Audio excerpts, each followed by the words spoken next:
The newest members of the Pro Football Hall of Fame have been revealed. 9 Hall of Famers are going to be enshrined in early August in Canton, Ohio. But today, I want to see what happens if they're in Madden 23. We begin with Rondé Barber, cornerback for Tampa Bay. A guy who didn't miss one game in his entire career. A guy who's the only member of the 45 and 25 club. 45 interceptions, 25 sacks, and of course the signature moment in his career has to be the 92-yard pick six against my Eagles for a trip to the Super Bowl. I'm telling you, man, with that and the Chiefs beating us, if Nick Foles didn't win in 2017, I don't know if I'd still be watching football. Anyways, here is Rondé Barber in Madden. All of these players are going to be 99 overall. A true shutdown cornerback, man. He was also a pick artist, and we gave him tip drill. There's an updated look at the Buccaneers defense. Rondé at the number 1 slides Jamel Dean and Carlton Davis down. We're gonna see if he can help get Brady one more Super Bowl. Next up, we have a head coach, Don Coryell. His nickname was Air Coryell because a lot of people believe he's the godfather of the modern passing game. Coaches like Mike Martz, who was the head coach of the greatest show on turf, St. Louis Rams, attribute a lot of the new developments in the passing game to Don Coryell. He coached the Cardinals from 1973 to 1977, and then the Chargers from 1978 to 1986. And while he was in San Diego, his offense led the league in passing in 7 of his 8 seasons. So because he wasn't a player, we had to get a little creative, okay? We're gonna give +5 offense to the Cardinals and the Chargers. So the Cardinals go from an 83 offense to an 88 overall offense, and the Chargers go from an 84 overall offense to an 89. So we'll see if Air Coryell can help both of these franchises make a postseason run. Now we're headed to Dallas. They actually have 2 members of this Pro Football Hall of Fame class. How about we start with Chuck Howley, the only player from the losing team in a Super Bowl to be named Super Bowl MVP. In Super Bowl 5, he intercepted 2 passes, one from Johnny Unitas, and then in the very next Super Bowl, he had another interception and a fumble recovery, and this time his team won. It didn't matter where he lined up, he was an absolute monster when it came to forced and turnovers. With 18 fumble recoveries and 25 interceptions, he has some of the most takeaways of any linebacker in league history. So the 99 overall Howley is gonna be at left outside linebacker for the Cowboys, and Dallas also gets a nice addition in the form of DeMarcus Ware. This man is top 10 all time in sacks with 138.5. He led the league in sacks twice in 2008 and 2010, but he was also elite when it came to stopping the run. Former Cowboys head coach Wade Phillips said DeMarcus is one of the best I've ever coached or ever seen. I've said I wish I had his body, and so does my wife. A little bit too much information from Mr. Phillips about his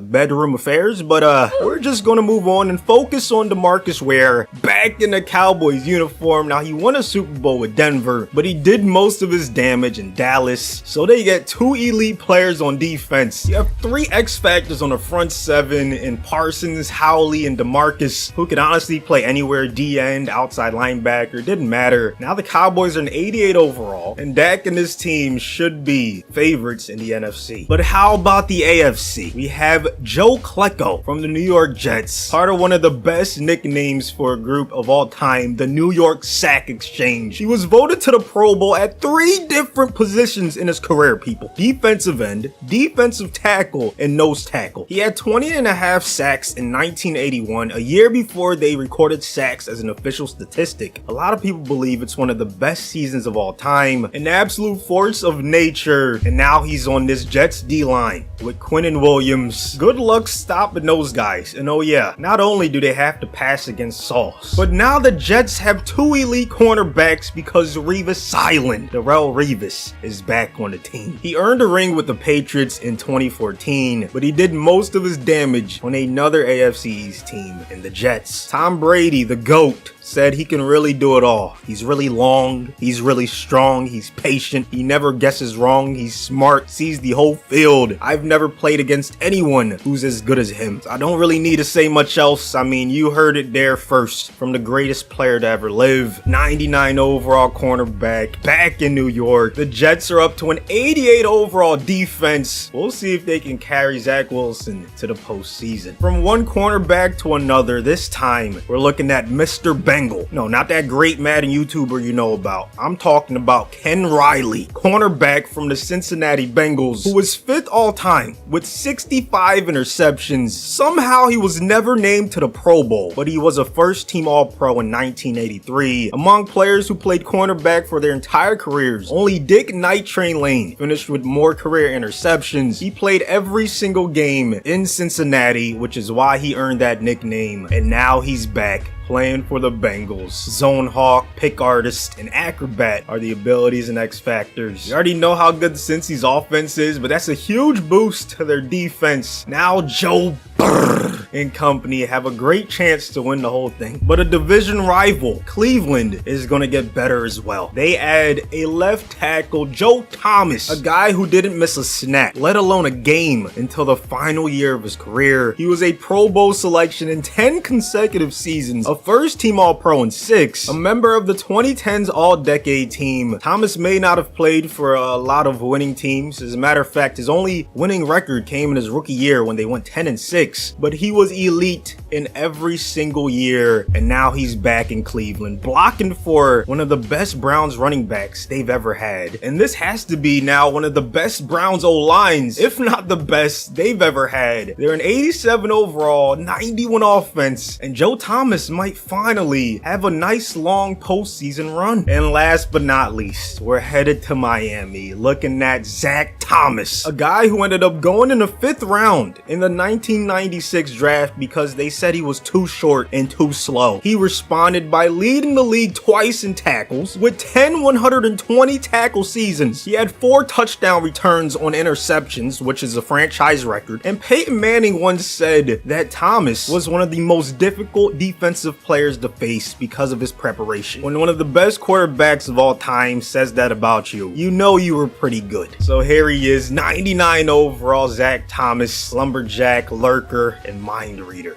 are his abilities. So now 2 in this offense, obviously they're looking good, but the defense gets a huge boost to their front 7. We're gonna see how these Hall of Famers do on their teams in this simulation. If you guys are enjoying it, make sure you hit that subscribe button if you're new around here, and also like the video. Now let's go ahead and sim. In the AFC, the Browns end up with the 4 seed, so Joe Thomas is gonna be in the postseason. Don Coryell's Chargers end up making it 10-7, but Ken Riley's Bengals, Zach Thomas's Dolphins, and Revis and Klecko's Jets could not make the postseason. Meanwhile, in the NFC, Rondé Barber's Bucks go 14-3. Chuck Howley and DeMarcus Ware's Cowboys go 13-4. But Don Coryell's other team, the Cardinals, could not make it. They go 7-10. Here are their stats from that offense. 4,400 yards, a lot of passing yards, not a lot of touchdowns for Kyler. 13 INTs to go along with it. Connor did his thing on the ground. 17 rushing touchdowns. He had 3,000-yard receivers. I think Coryell would be very proud of that. Meanwhile, his Chargers had a quarterback throw for 5,100 yards, 38 touchdowns, and 17 picks. He was slinging that ball all over the place. 1,500 yards on the ground for Eckler, 14 rushing touchdowns, and another 3,000-yard receiver team. And all 3 of them had 10+ touchdowns receiving. Rondé Barber led his team with 4 INTs. He had half of a sack, 2 tackles for a loss, and 91 tackles. Very good season. Meanwhile, on the Cowboys, DeMarcus Ware had 15 sacks to lead his team, 18 tackles for a loss, 67 tackles. Chuck Howley was second on the team with 100 tackles, 5 tackles for a loss, 2 sacks, and 2 INTs, just doing it all. Revis Island led the Jets with 5 INTs. He also had half of a sack, 3 tackles for a loss, and 83 tackles. Meanwhile, Joe Klecko and Quinnen Williams, along with Franklin Myers, Carl Lawson, and company, formed their own version of the New York Sack Exchange. Klecko had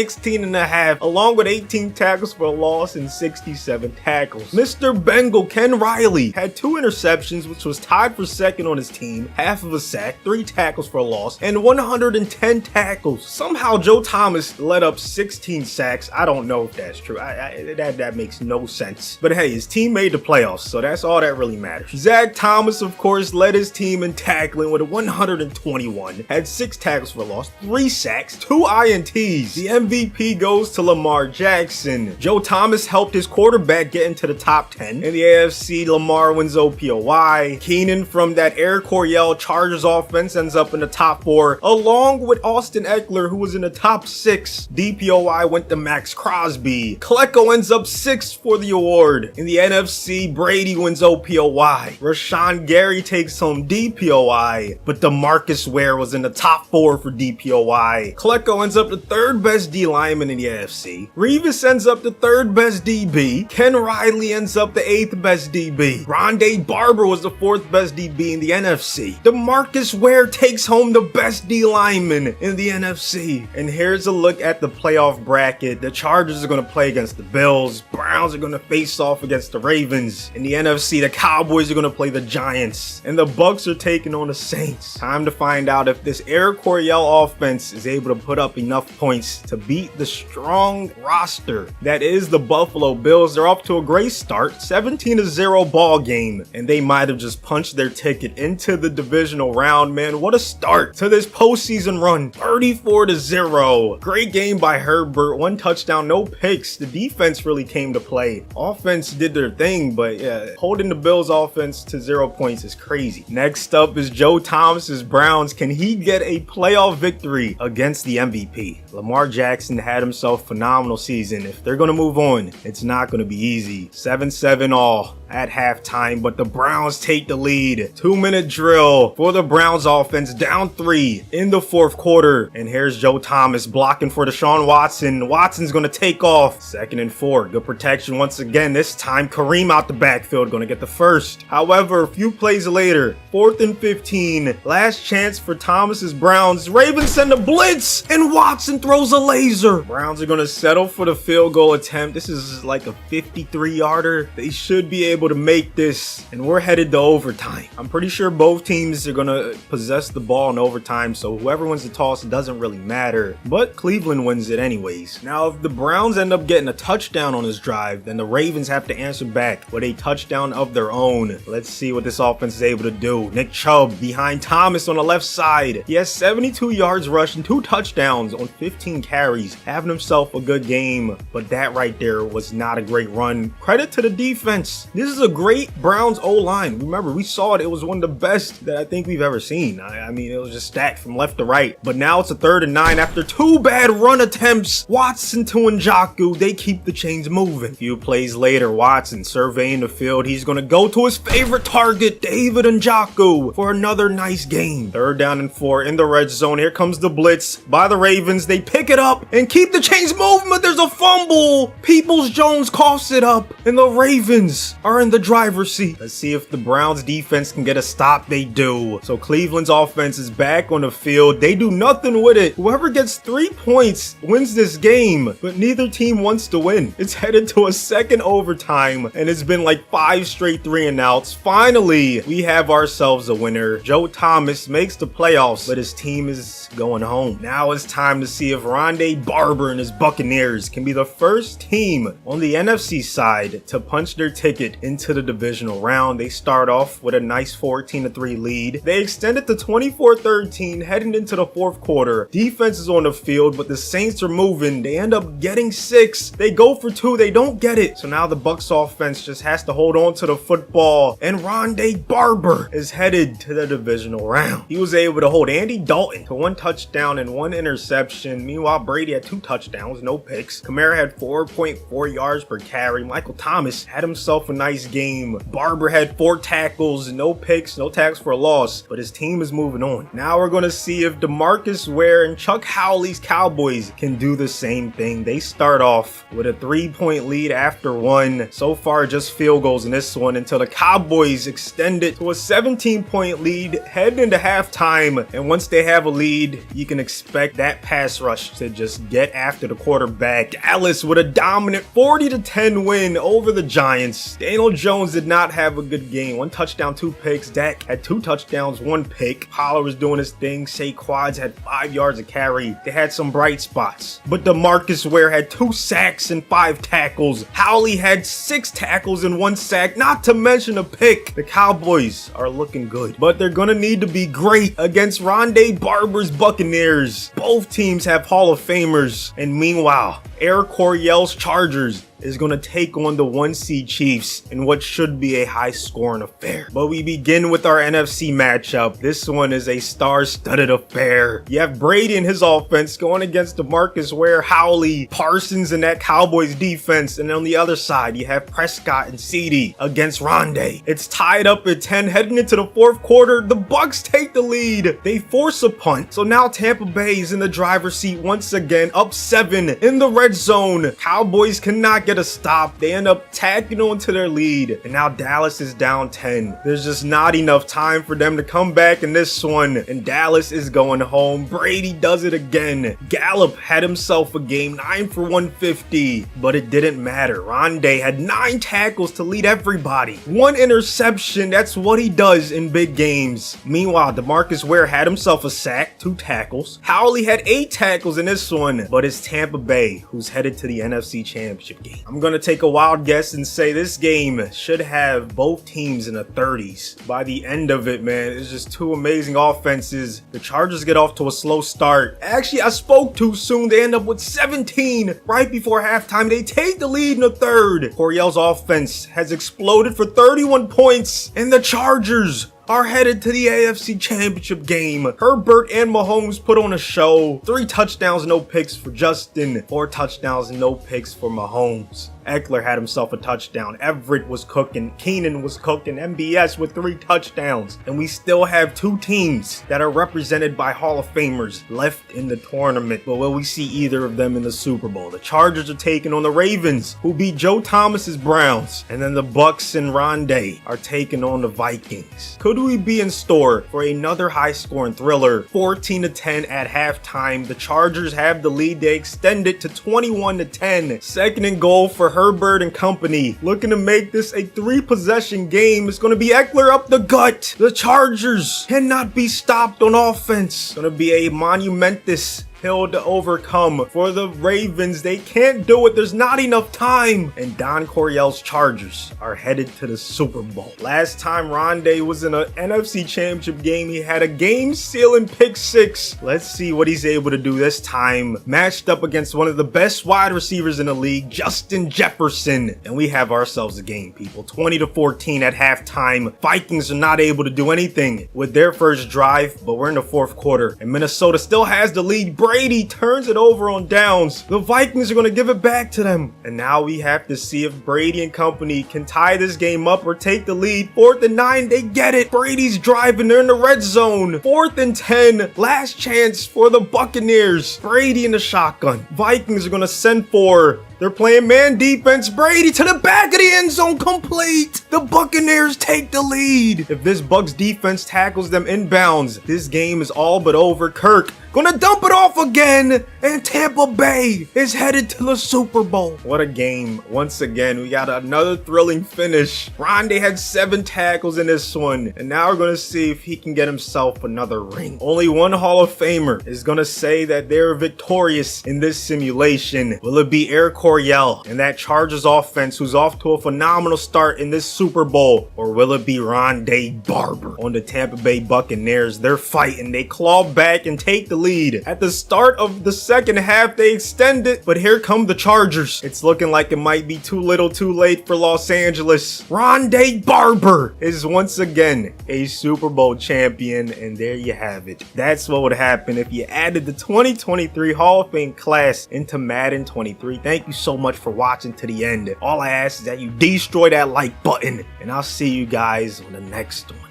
Feeling like I hit the jackpot. He don't wanna catch a fade. I'ma really get him blacked out. He ain't really about that life. Better breathe before you tap. Bop, steady rocking with the stripes. I'ma really get him checked. Everybody getting checks. Everybody getting bags. Will it end? Will it last? Rental cars going fast. Please don't say you wanna be friends. In my dreams we play pretend.